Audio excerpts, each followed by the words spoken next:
Let me tell you about my guest, Dr. Michelle Odette Green. She wrote a book called Be Successful for Life, Elevate Your Thoughts, Words, Actions, and Results, and it's sold on Amazon. She has a website at successinactioninstitute.com, and she can be reached through social media. She's on Facebook as Michelle Odette Green, and she's on Instagram as Success in Action and the number 1 on Instagram. Dr. Michelle has a YouTube channel called Elevate Your Life with Dr. Michelle Odette Green. The show is 55 minutes in duration and is broadcasted across the Zingo TV and Spanglish World networks, across 130 plus platforms in social media with a reach of more than 1.5 million viewers. Dr. Michelle has become a good friend of mine, and I highly respect her, and I think you will too. She has studied happiness, and she has amazing insights for us today. So let me welcome you to the show with Dr. Michelle Odette Green. I would love to find out, how did you come to this purpose? Like, this is such a great purpose of happiness, but how did you arrive there? And were there any stumbling blocks along the way? Ooh, that is such a wonderful question. And happiness for me has been an ongoing journey. So I started back in the, I want to say early 90s with a mission statement saying that I want to educate and inspire individuals to be healthy, happy, and productive.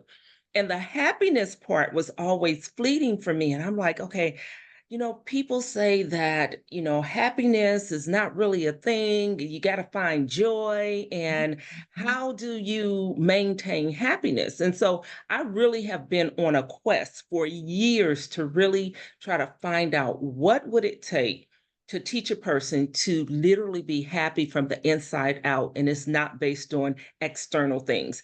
At one point in my life, I want you to know I had all the trappings. I had the beautiful home, which I still have. I still have all the trappings. So let me not say like I don't have them. But at the time, in the early 90s, I had the beautiful home, husband, kids, luxury car, dressed into the nines, all the things that outwardly would seem like I should be happy.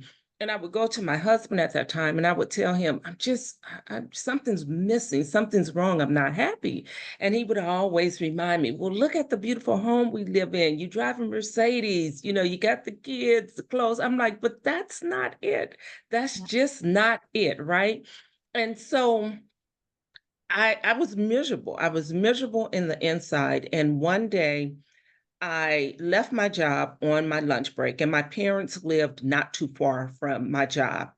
And I recall sitting in my Mercedes. I literally let the seat back and I cried. I cried my eyes out. I was like, Lord, it has to be more to life than what I'm experiencing. And that day, I recall, was a turning point for me. And I continued to get on a real quest to find out what could I do to help be happier from the inside out. And my personal development journey started at that time. And just recently, now, a couple of years ago, I got introduced to a program called A Year of Miracles with Marcy Shimoff. And I went through that program. And during that program, she offered a certification on happy for no reason. And I'm like, "Oh, wow, happy for no reason." I'm like, okay, that's me. I'm in, I'm joining. I need to find out the fundamentals to being happy from the inside out. I had established some benchmarks for being happy from the inside out, but I wanted to learn more. So, what I mean by I had established some benchmarks for being happy from the inside out, I learned my self talk was major. The things that I said to myself made a difference, and it would make the difference on how I felt. And so I start using more positive affirmations, positive self-talk, and those would get me through. And I figured there had to still be more, right? So when Marcy offered that program, I jumped all in, and I've learned the fundamentals of what it takes to be happy from the inside out. Because who wants to wake up unhappy in the morning? I know I don't. The part that I love most about the training that I was availed to, if you will, is the pillar of the mind. So there are certain pillars that we train on. We call it building your home for happiness. And there's a whole process for that. The one that I gravitated to most was the pillar of the mind. I'm so into neurochemicals and how do the neurochemicals affect our cells, our thinking, so on and so forth. And so the pillar of the mind is one that I've studied the most, just learning how to impact our neurochemicals and how we can get what you probably hear going around in social media, the daily dose, your dopamine, your oxytocin, your serotonin, and your endorphins. What really can you do to activate those neurochemicals? And so I know I've said so much in that question. The thing of it is that I have truly, I feel like I have found what it takes to genuinely be happy from the inside out without having to resort to unhealthy coping mechanisms. Many people, the way that they get through their day is through either social media, gadgets, using drugs and alcohol. I hate to say it, but it is the truth. Doing unhealthy things. And so I've learned on this quest to be happy from the inside out or happy for no reason, how to do it in a healthy manner. And so I hope that answers your question. Please feel free to ask me to elaborate if I need to. Okay, there's so much. And I love that first off, you said joy and happiness, because everyone wants to say, no, don't worry about happiness, go for joy. But what if a Mhm. person has joy? Like I have joy, but I'm not always happy.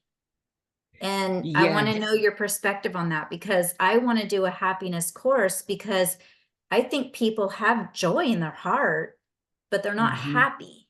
And so I'm Yeah. going after the happy. Right. So here is the interesting thing. So I've also worked with Dr. Loretta Bury, and I have a number of her books.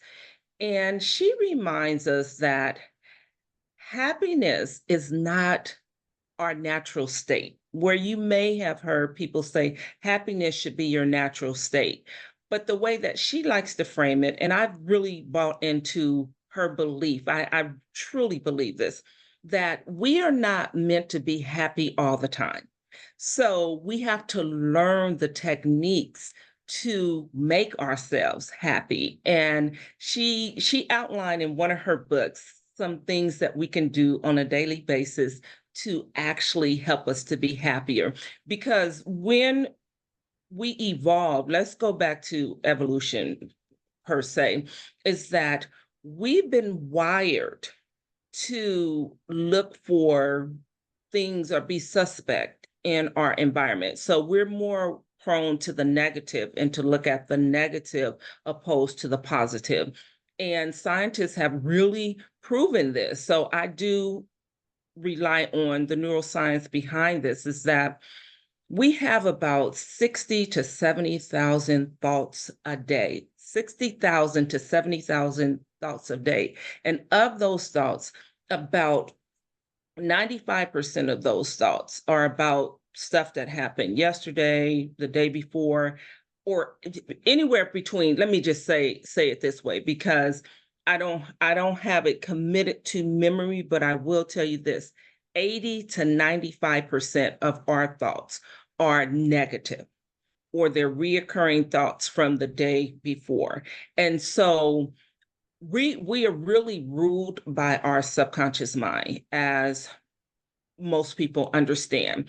And so therefore, those are just automatic thoughts. And Dr. Amen, you mentioned Dr. Amen, that you love him too. He talks about the automatic negative thoughts that we have. And those thoughts have been ingrained in us from the time we were born. And so for me, happiness is not a natural state, but if you know what to do to activate the happy chemicals within you, then you are armed with being able to be happy on a daily basis. So it is natural for your mood to go up and down.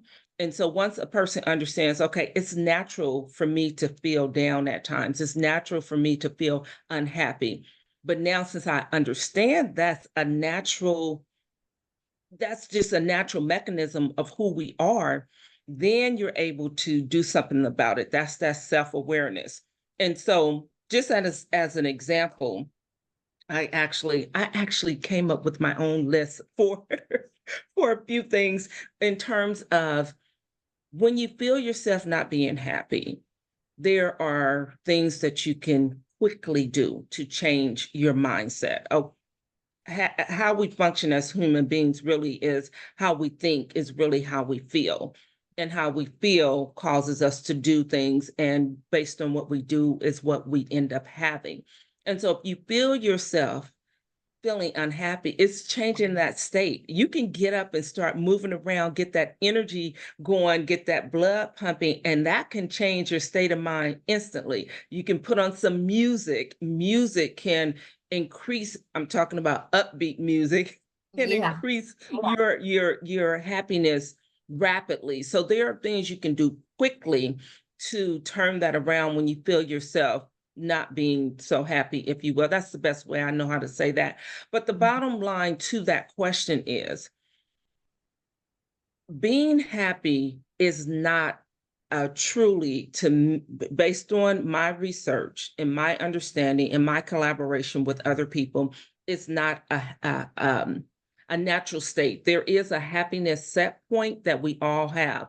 And no matter how great things are for us or how bad things are for us, we typically will return back to that happiness set point, just like at your thermometer or what have your thermostat. That's what I'm trying to say, your thermostat.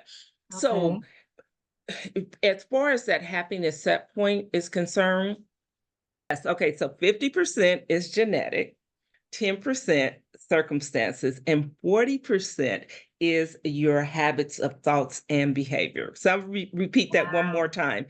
50% is genetics, is you were born with it. 10% your circumstances, 40% your habits of thoughts and behaviors. So the good news is with epigenetics and neuroplasticity, we know that we can change, right? We can change our beautiful brains. And so that truly means that we have about 90% of that happiness set point, we have influence over it. So we can change that. And that's what I love to teach on. So, Mhm. and so go ahead. I'll turn it back over to you. Well, okay, so that is amazing because I was going to say that the happiness course that I'm creating is number one, it's about like who are you? Like number one, I feel like people should know themselves. And maybe part of that is also knowing what your happiness set point is. The second part is your mindset, which would be your thinking and your self-talk. The third part is habits, like what habits do you have every day? And this last part, which I want to ask you about too, because I think it goes into that 10%, is what is your purpose and are you living it? And I feel like if people are living their purpose, and maybe this gets to you and your Mercedes of like, there has to be more. Were you living your purpose at that time? I think I was. And I'll say it that way when I use the word I think I was, because I really have continued to do what I was doing back then, and that was to serve people. I love to help people grow. to learn their purpose, to help them elevate their lives, if you will. And at that particular time, I was working with disadvantaged individuals to help them learn how to reprogram their mind, set goals, achieve their goals, help them find employment or get into a career where they would go to a vocational school or go to college. So I've done that all my life, and I learned that I truly, truly love it. I love helping people to excel in life. And so I was living my purpose. I think it was other things that truly just were not in alignment with who I was. So I think it's beautiful that you want to look at, okay, who are you? Looking at your core values. What do you stand for? What do you really want out of life? And so let me tell you this real quick, because this document is like a free document. I can also send it to you, but we use it. It's called Happiness Habits. I'm looking over at it, so I'll read it quickly to you. So the first thing, as far as building your happiness habits, is you got to take 100% ownership of your happiness. So you take 100% responsibility for your life and your happiness. And then, of course, don't believe everything you think. Like I talked about, those automatic negative thoughts that we have, you got to be able to question those thoughts, because a lot of times our thoughts lie to us. And if you learn how to question your thoughts, it helps you reframe, right? It helps you reframe those thoughts. And then let love lead. So lead with an open heart and being more expanded versus contracted. When you lead with an open heart, then you can find yourself having more happiness and joy. And then the next one is make your cells happy. So you want to nourish your body, energize your body, and tune into your body's wisdom, because our body will tell us a lot if we will just tune into it. And then plug yourself, I should say, into the spirit, believing that there is a higher power. And then back to that purpose, live a life inspired by purpose, and then cultivate nourishing relationships. So those are the happiness habits, which up under each happiness habit, there's about 3 techniques that I teach under each of the happiness habits, which I'm happy to share this document with you. And you can actually, extract from that. Also, I want to say the one with the let love lead. This is probably, I said that the pillar of the mind is like my favorite because of the neurochemicals. And this one also, because it focuses on gratitude, on forgiveness, and how do you spread love and kindness. And so, yes, so I will share that with you. And so I'm turning it back over to you. Yeah, that is so awesome. I love all of those. And it's so interesting because so much of the things that you just mentioned are in the stuff that I want to talk about with the happiness. And um let's see, what was I going to ask? Oh, you said originally that you can change your happiness set point. So what Yes. if a person is geared with a lower, just genetically, you have a lower set point? How do you raise that up? What are the steps? Yes. So back to the happiness habits, you do have to build happiness habits, and it takes deliberate effort. So you can't decide that you going to try it for a day and stop. You got to continue the practice, because what you're doing is rewiring your neural pathways in your brain. And so through that, you have to focus on every single day doing something to change the habit to be happier. And so I'll give you one example for the pillar of the mind. So I'll give you 3 things for the pillar of the mind, I should say. So one thing that a person can do is start looking for the good, because we know what we focus on expands. So the practice is to look for the good. And when you look for the good, you need to savor the good for at least 20 to 30 seconds in order for it to register in your brain. And so every day you want to savor the good, savor it for 20 to 30 seconds so it can start building new neural pathways in the brain so that you automatically train yourself to look for what is good automatically. Typically, we are wired to look at what is bad, what is wrong. We Mm-hmm. typically look for that first. And then another thing that a person can do, if you find yourself speaking negatively or having negative self talk, and I'm sure you've heard this in terms of that ratio. You want to go for a 3-to-1 ratio. I like to kick it up and go to a 4-to-1 ratio. So for every negative thought I have, then I go to 4 positive things. And I like to use gratitude for that because gratitude is the quickest way to me to bring yourself to out of a funk. Okay, I'm just gonna say it that way. To Yeah. No, that's gratitude, perfect. yeah, gratitude to me is that quickest way. And what's more about gratitude is saying that you've already achieved that state, if you will. So I'll give you an example of what I mean by that. If I'm saying, you know what, Lord, I am so grateful that you allow me to have a roof over my head. That means I've already achieved that goal, right? Lord, Mhm. I'm so grateful that I have loving people around me. That means I have loving people around me. Oh, I am so grateful that I feel good today. That means I feel good today. So it's not something that you're looking for out in the future. It's something that you have right then and there. And so that is one other thing that I love, love, love. And then just practicing forgiveness. Because we all make mistakes and we have to learn to be compassionate with ourselves. And I like to say I do a little tapping. I like doing tapping is that I love myself unconditionally with or without, or I love myself unconditionally while I am working on myself.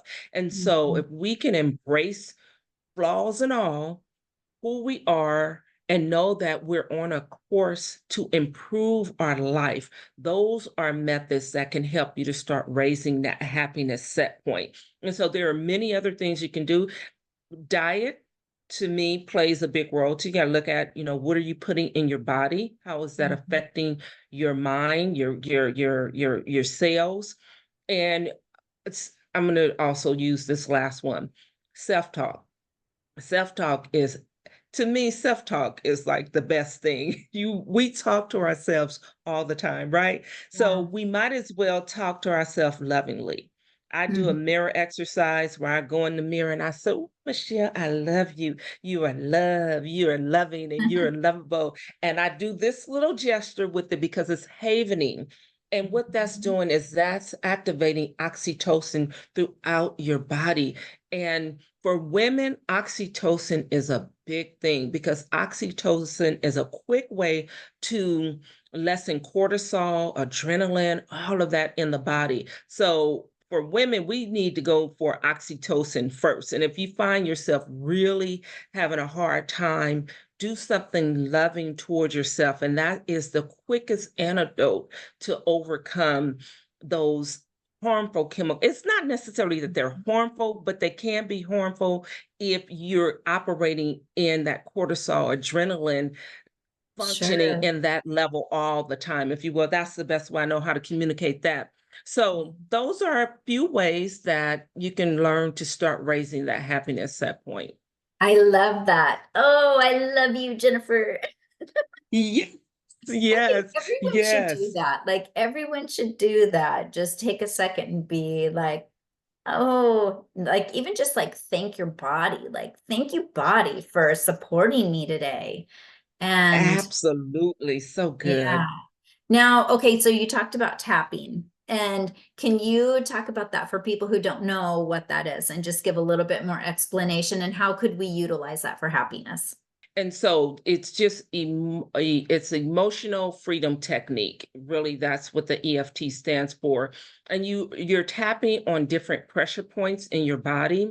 And when you're tapping on those pressure points, it's actually shifting energy within your body. And it's actually, again, helping to reprogram or to build new neural pathways in your brain, in your mind. And so, with that in mind, I do it with, I don't do all the pressure points, but the ones that I do most on my hand is called the chopping, like your karate chop. And then I do on my, oh gosh, what is this called? My, Like just like right my here, chest area. Yeah, I can't even décolleté. call it right now. Yeah, but Yeah. I'll do that. Now that also, it actually releases, I should say, the good antibodies in your system, if that's the best one to say. So like if I have a headache coming on, I can start hitting those pressure points, is tapping in that area, and it actually helps to release the headache. And also, you have your pressure points on your face that you tap on as well. And typically you can do it without using words, but a lot of people, they do the tapping and they're actually working on removing limiting beliefs that they have, Okay. and they're doing it in order, again, to get relief from whatever they're going through or feeling. So that's the best way I can talk about tapping, seeing that I'm not an expert in it, but I love using the method because it has worked for me. I also do, okay, let me tell you this. I do one that's, I tap on my hands, right? And I'll tell myself, I love myself unconditionally. And even though I didn't know that there were ways to earn $200,000 a month, I love and forgive myself. And now that I know that there are ways that I can earn $200,000 a month, Mhm. and And then you're I'll just doing, go through that process of doing my tapping in my words, and I'm like, okay. I'm on my way. And just like Yes, this so just like this, so on I'm the doing it side. on the side, on Okay. the side, so my Okay. hands. But yes, I do have a diagram of the tapping points, and I work with a couple of other people. And so we do masterminds and we do master classes, and we'll share a tapping meditation and the tapping points with the individuals so that they can go through the tapping points on making a decision, how to quickly make a decision, or how to overcome overwhelm. So we do share those with the people who join our masterminds and our master classes. So I wanted to ask you one more thing. So Okay. I know a lot of people struggle with self-talk. And can you give me just an example of how someone would go from a negative self-talk to a positive self-talk? Like what might be a way that you could reframe one statement into something else? So, of course, again, I go back to they have to take responsibility and make a decision that I want to change. I need to do something different.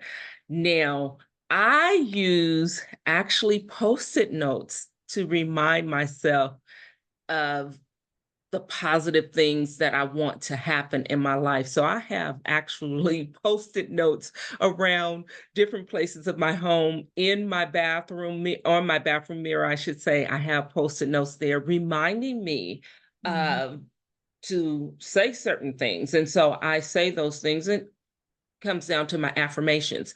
So a lot of things that people go through really centers around self-worth, and they typically will procrastinate or hesitate doing things, and they think, this is just the way that I am. But truly, it's because they don't feel worthy of whatever it is that they are seeking, or or are not good enough, or feel like they have what's known now as imposter syndrome or what have you.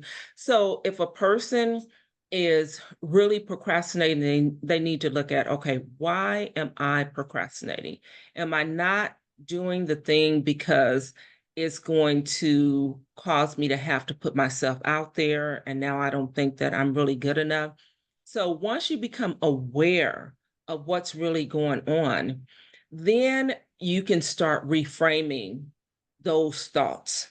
And for instance, if a person is saying, well, people are going to reject me, or they're not going to like my stuff, or I'm not good enough, then you can reframe that and say, no, I am good enough. I do Mhm. deserve to be heard. I have something valuable to offer other people. And you start reframing that thought. And you can go, when I go back to saying the automatic negative thoughts, when you start questioning those thoughts, you want to ask yourself, is it absolutely true? Byron Katie is the one who really came up with these 4 questions, if you will. And a lot of my mentors now, they utilize her method of doing the questioning. Is it true? Is it absolutely true? Who would I have to be for this to be true? Who would I have to be for it not to be true? And so you start really drilling down and asking the questions, and you flip it on its head. Now, here's the other thing about that. It takes time. If we've been telling ourselves for so many years that Mhm. we're one way, and then we truly, now you can do this, but it would have to be such an emotional significant incident to really change on the dime like that. If it's not, it takes time. You got to catch yourself. You got to catch yourself talking negative to yourself, and then use that 3 to 4 to 1 ratio that I said, 3 to 1 for every negative thought that I had about myself or situation, turn that around. And I'll give you an example of something. Now, this may not be so negative, but it still had meaning to me. So recently, I had to do a talk in another state, and I wanted one of my loved ones to be there with me, which unfortunately they could not. And I was really kind of stewing over it, right? And so, I had my little negative Nelly stuff going on. And I talked to one person about it. They said, well, think about it. This gives you an opportunity to really mingle with people, network a little bit more. You don't have to worry about taking care of that person or tending to that person. So you get an opportunity to do a little bit more than what you would normally do if the person went with you. And I thought about it and I said, you know what, that's a better way of looking at that. I am one of those who believe that things do not happen to us, but they happen for us. So if we can stop to think, even if it's a negative situation, okay, what is the lesson and the gift in this? What if this is happening for my higher good? Then what would I really think about it? If it's happening for my higher good, although I'm having negative thoughts about it, I'm having negative feelings about it, if this were happening for my higher good, how would I respond then? And so reframing questions, reframing your self-talk, if it's simply you're having self-talk where you think I'm not worthy or deserving of a situation, then challenge it and say, yes, I am worthy and deserving. And then look back over your past successes. Look back over when the times you were worthy and deserving, and do the role, call the role on it. No, I was I was deserving and worthy when this happened or when that happened. You look at your past successes, and when you look at your past successes, it can again help you overcome that negative thinking. And so those are just a few thoughts that I have based on that question. If you want me to elaborate, I would be happy to. I think that's awesome. And it kind of is pointing towards like journaling too. Like, is journaling a big aspect of this? It is. So here's the thing about that, though. You know, One of my mentors, he loves to say, and I wrote in my book, Be Successful for Life, Elevate Your Thoughts, Words, Actions, and Results. His quote on what you write, you invite. And so I like to be careful about what I write because, believe it or not, the act of writing is actually sending a signal to your brain that's activating what you're writing. And there's this thing in our brain which you can elaborate on if you desire to, but the reticular activating system. So the reticular activating system is going to bring to the forefront everything that we feel that's important to us. Now, some things you need to bring up to release. I get that part. But when you're journaling, if you're journaling about something not so pleasant, then you may want to rewrite that story for yourself. How would you have wanted that to go? Look at what would be the opposite of that.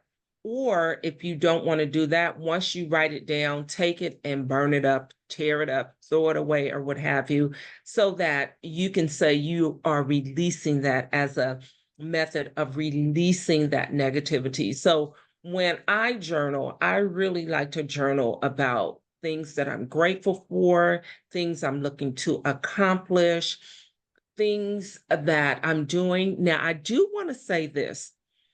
If you're, again, I said, look at the flip side of what you're journaling, if it's negative. But here's another thing. If you're journaling, say if you had a bad day, then you can write, okay, what could I have done better to make the situation better? Or how did I contribute to this today? And what did I learn from it? And what can I do to do it better next time? So you can do it that way as well. I just like to remind people what you write, you invite. So I'm big on journaling, though. I really am. Actually, as a matter of fact, I'm creating a journal for sale. So Oh, yes, nice. yes, That's journaling awesome. is good.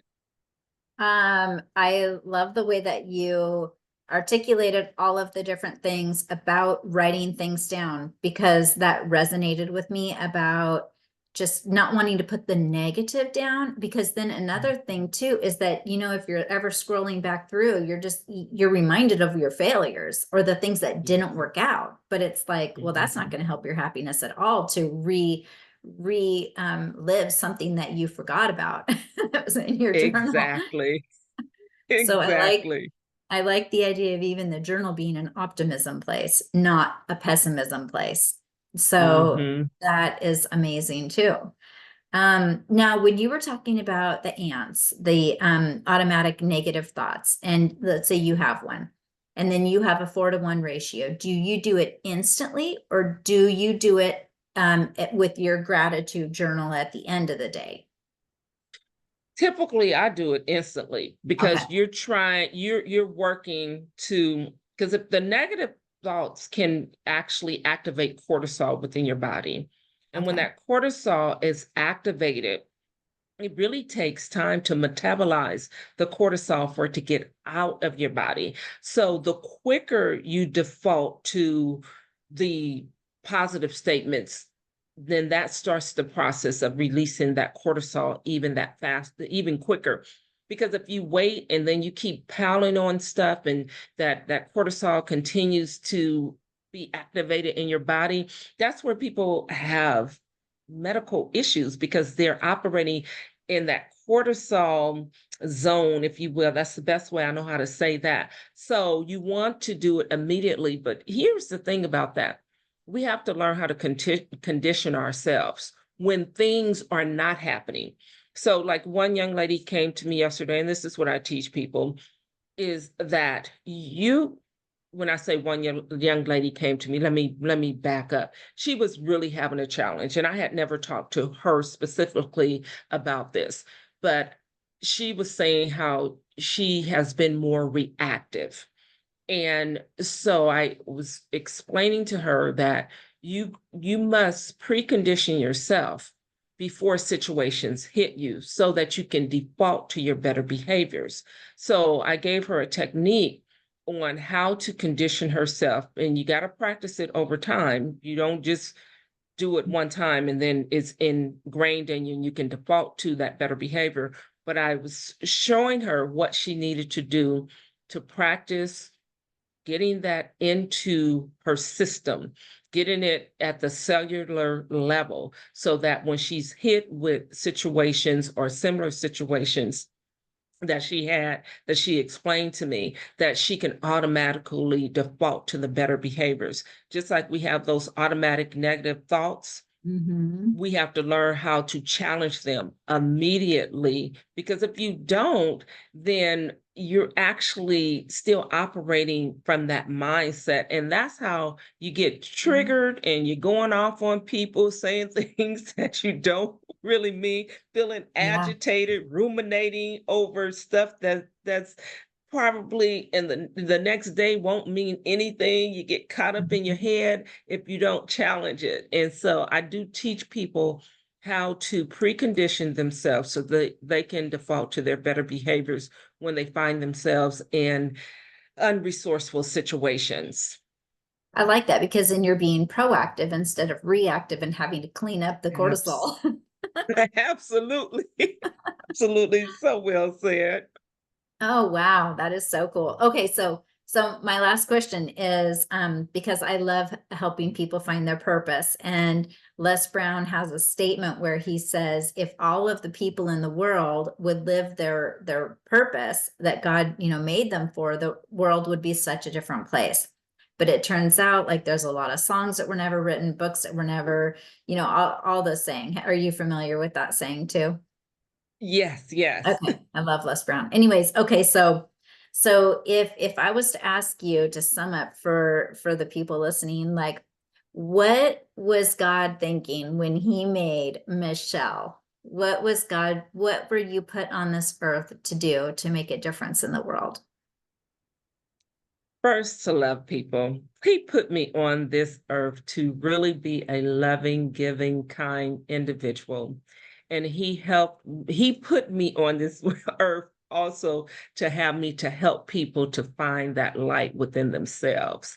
And speaking of Les Brown, he is one of my mentors. I just had the privilege of sharing a stage with him back in Um, Atlanta, Georgia. Yes, yes, yes. It was so beautiful. that's And he awesome. said one thing that was so pivotal. He said that someone had asked him, how does he look the way that he looks at the age 79? Now, the first part of this was interesting, but the second part was right on. So, the first part, he said, he told the young man, when we are born, we look like our parents, but when we are older, we look like the life we have lived. And I thought, yes, I thought that was Yeah. so, so good. And so, Mhm. again, just going back to your question, God put me on this earth to be a light, to be able to walk in the room and light it up where darkness is, to help people also see that light within themselves and go out and do the same thing. Yes, so good. My internet became unstable. You froze on me, so there were a few things that I didn't hear, but I will say this to you. It truly gives people permission to Mhm. be themselves. I'm writing another book, and Les Brown has agreed to do the foreword for that book. And so, yes, I'm so happy for it. Awesome. And yes, isn't that wonderful? I'm so happy about that, I should say. So, with that book, it's really helping people to uncover who they really are and embrace who they are. And so, I think by us sharing what we share and being a light for others, it gives them a permission to shine as well. It gives them permission to shine as well. That's what I'm trying to say. And I have actually, I look at not compare, I don't compare myself to others, but I look at others for inspiration. And there have been some people who have been courageous and bold and stepped up and did what they had to do. And it was so inspiring to me. I'm like, they're doing what they got to do. And here I am sitting back, like, oh, I can't do that. And they gave me the courage and the inspiration to come out of my shell and get out there and work to make a difference in this world. And so, with that in mind, I'm going to leave it at that and turn it back over to you. Yeah, I think that is really good because, in going back to the happiness stuff, I feel like people cannot truly be happy if they're not truly 100% themselves. And I find that always like I am the most happy when I'm a little kooky. Like I'm crazy, I'm kooky. My daughters always say like, Mom, you're too much. Like simmer down. But I'm like, I am not going to simmer down. and and it's like, yes, that might not be right for everyone. But going Mhm. into the mindset of believing, well, it's going to be right for the people that are meant to be attracted to me and what I have to give. And Yes. I guess really that's all that matters because I can't have an influence on every single person in the world. But if I can have an influence on the people I'm supposed to influence, that's kind of the goal, isn't it? Exactly. It is. It is. I always like to say your tribe will find you. Yes, yes, yes. This is who I am.